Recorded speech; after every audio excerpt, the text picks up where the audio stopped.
welcome back to Sunny Live Channel. Thank you so much for tuning in. I'm here to update you of what's going to happen on My Brother's Keeper from the 14th to the 18th of April 2025 on Monday. The Shabalala brothers have a serious, long overdue heart-to-heart about their lives.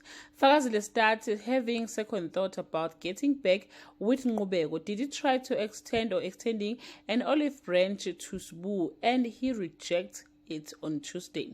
Donga makes a difficult decision and Nqubeko is shocked. Fakazile prays for her marriage, Toba, and Sbu decide to follow in their father's footsteps on Wednesday.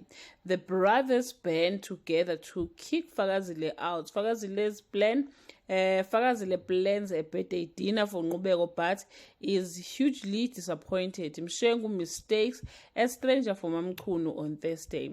Mshengu arrives at Mchunu's household looking for Mamchunu. Fakazile concocts a plan to deal with the Shabalalas one by one. Tidi includes Toba, Indumiso, and her futures together on Friday. A confused, utterly paranoid Mshengu doesn't understand why no one wants him to see his wife. Fakazile closes the Shabalala chapter in an epic manner. Toba and Sibusiso find themselves praying for their grandfather. Well, guys, that's all I have for today. You can leave your comment below and share your opinion. That was the last episode of My Brother's Keeper, as we are looking forward to watch the new story, Genesis. Bye.